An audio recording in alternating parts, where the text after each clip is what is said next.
IPL 2025 का जो रोमांच है दर्शकों और फैंस के सर चढ़ के बोल रहा है।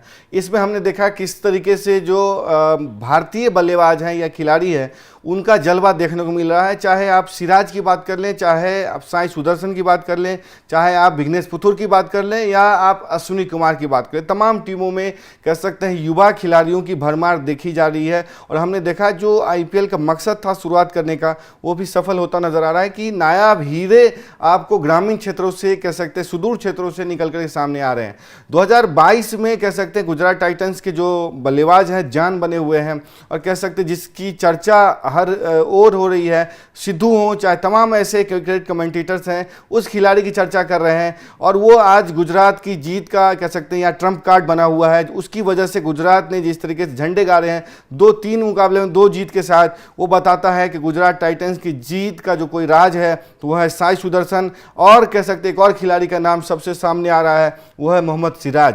हम एक एक करके बात करेंगे कि सिराज और साई सुदर्शन किस तरीके से आपको कह सकते हैं गुजरात के लिए नायाब हीरे बनकर के उभरे हैं। आपको बताऊं कि साई सुदर्शन ने जिस तरीके की पारी इस सीज़न खेली है और या कह सकते हैं पिछले सीज़न जिस तरीके से उन्होंने पारी खेली थी उसकी वजह से कह लें गुजरात इस बार अच्छा प्रदर्शन कर रही है और उसने एक तरीके से कह लें आरसीबी जैसी माइटी टीम को चिन्ना स्वामी स्टेडियम में हराने का काम किया है। और उसकी वजह से आप कह लें कि गुजरात कह सकते हैं कि चौथे नंबर पे पॉइंट्स टेबल में पहुंची हुई है। अगर आपको बताएं, हम तस्वीर भी स्टैट्स भी दिखाने की कोशिश करते हैं दोनों खिलाड़ियों की, अगर हम फुल स्क्रीन दिखा सकें आपको तो आज जो मैच है वो मतलब कह लें जो बीते दिन मैच हुआ था उस मैच तक की बात करें तो साई सुदर्शन जो है वो निकोलस पूरन के साथ जो लखनऊ सुपर जायंट्स के बल्लेबाज हैं उनके साथ कह सकते हैं कि साझा रूप से कह लें कि 186 रन बना करके ऑरेंज कैप की रेस में बने हुए हैं, यानी उनके उसके बाद उनका नंबर आता है। और उन्होंने जिस तरीके से पारी खेली है पिछले 3 मैचों में उन्होंने 2 अर्धशतक के साथ कह सकते हैं कि 186 रन बनाए हैं। उनका बेस्ट स्कोर 74 रन का रहा है। और पिछले मुकाबले में भी उन्होंने जिस तरीके की पारी खेली, हालांकि वो 49 पे आउट हो गए एक तरीके से कह लें, लेकिन वो भी अगर हम अर्धशतक जोड़ दें तो 3 मैचों में 3 अर्धशतक, ये बताता है कि खिलाड़ी किस ओर जा रहा है। दूसरी तरफ अगर हम बात करें मतलब मोहम्मद सिराज की बात करें तो मोहम्मद सिराज ने एक तरीके से आरसीबी से अपना बदला ले लिया है। मोहम्मद सिराज जिस तरीके से उन्होंने कल गेंदबाजी की उसके बाद कहा जा रहा है कि जो सिराज है वो उनकी आग उगलती गेंदों का राज ये भी है कि उन्होंने एक तरीके से कह लें तो आरसीबी से जो उनको रिलीज करने का जो कह सकते हैं टीस है, दर्द है, वो कह सकते हैं कि उसका बदला पूरा किया उन्होंने। आपको बताएं कि साई किशोर ने मिडिल ओवर्स में एक तरीके से अगर हम बात करते हैं साई सुदर्शन ने 170 के टारगेट के सामने गुजरात के ओपनर जो सुदर्शन ने मजबूत शुरुआत दिलाई। उन्होंने 36 गेंदों पर 49 रन बनाए और टीम के स्कोर के कह लें कि 100 के पार ले जाने में महत्वपूर्ण भूमिका निभाई।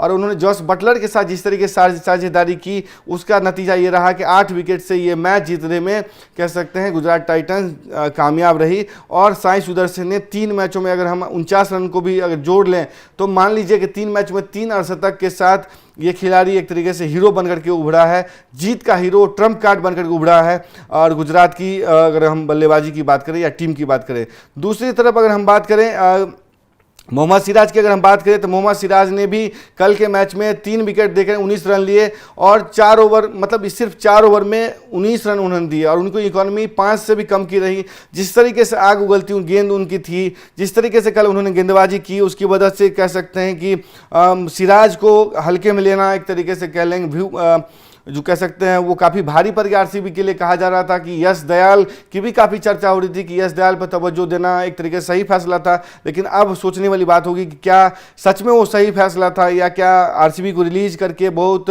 मतलब सिराज को रिलीज करके आरसीबी ने क्या गलती कर दी, वो तो देखने की बात होगी। लेकिन अगर हम सिराज के प्रदर्शन की बात करें तो सिराज ने आपको फिल साल्ट जैसे खतरनाक बल्लेबाज को बोल्ड करके चलता किया, पड्डिकल को बोल्ड किया। उसके बाद अगर हम बताएं आपको लियम लिविंगस्टन को बोल्ड मतलब एक तरीके से कैच आउट किया जॉस बटलर के हाथों। तो जो कल उनकी गेंद एक तरीके से कह लें आग उगल रही थी उसकी वजह से कह सकते हैं कि गुजरात की टीम जीतने में कामयाब रही।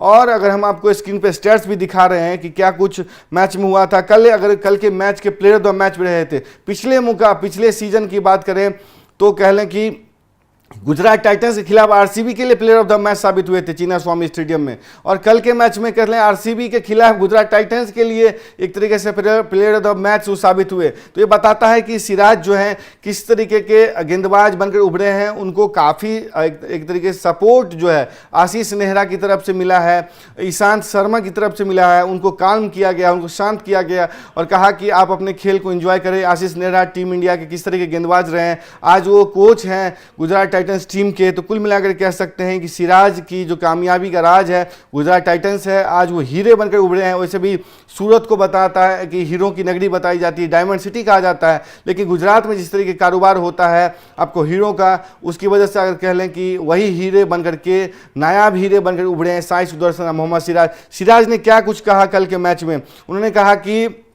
मैं यहाँ 7 साल तक आईपीएल खेला, यानी कि 7 साल वो चिन्नास्वामी स्टेडियम में उनका जो होम ग्राउंड रहा, आरसीबी के हिस्सा रहे।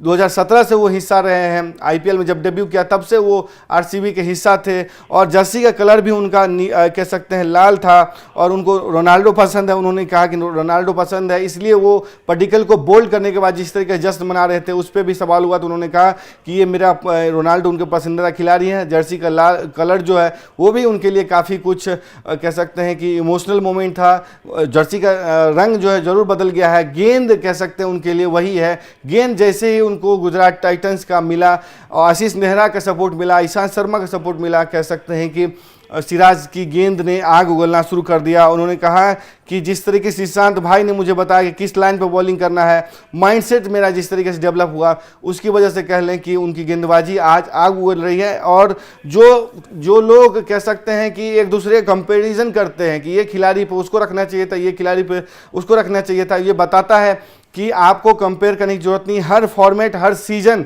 या हर मैच अपने आप में अहम होता है। यश दयाल की कह लें कि पिछले मुकाबले में सीएसके के खिलाफ गेंदबाजी बेहतर थी, आज के मुकाबले में कह लें जो गुजरात टाइटंस के लिए सिराज की गेंदबाजी काफ़ी बेहतर थी आरसीबी के लिए। तो हर मुकाबला अलग होता, आपको एक दूसरे से कंपेयर करने की जरूरत नहीं है। एक समय था सिराज के ऊपर कह लें कि आपको वरुण चक्रवर्ती को तवज्जो दी गई, कह सकते हैं वरुण चक्रवर्ती सिराज के ऊपर आप कह सकते हैं कि हर्षित राणा को तवज्जो दी गई। तो कहने वाली बात है कि हर दिन एक जैसा नहीं होता है, कभी अर्श पे है तो कभी फर्श पे, कभी फर्श पे तो अर्श पे। कल यही देखने को मिला। और इस सीज़न जो साई सुदर्शन, साई किशोर और कह सकते हैं कि मोहम्मद सिराज जो गेंदबाजी कर रहे हैं वो नायाब हीरो बनकर के उभरे हैं। और आने वाले मैच में अगर गुजरात टाइटंस कुछ बेहतर करते हैं तो इन 3 खिलाड़ियों का कह सकते हैं योगदान अहम होगा। खैर, आपको हमारा ये वीडियो कैसा लगा? आप साई सुदर्शन की पारी और सिराज की गेंदबाजी को लेकर क्या सोचते हैं? क्या साई सुदर्शन टीम इंडिया के लिए अपनी दावेदारी पेश कर रहे हैं? क्या वो टीम इंडिया में खेल सकते हैं? उनको खेलना चाहिए जिस कंसिस्टेंसी के साथ, जो शॉट्स का सिलेक्शन वो करते हैं, जो स्टॉक उनके पास शॉट्स का है, कह सकते हैं लाजवाब है। टीम इंडिया में उनकी ज़रूरत है। क्या आप भी इस बात से सहमत हैं कि उनको 2026 के वर्ल्ड कप में खेलना चाहिए? क्या वो दावेदारी पेश कर रहे हैं? क्या अजीत अगरकर को उनको कंसीडर करना चाहिए? आपकी जो भी राय है स्पोर्ट्स आर कमेंट बॉक्स खुला हुआ, अपनी राय जरूर दें। तब तक के लिए देखते रहें स्पोर्ट्स आर। नमस्कार।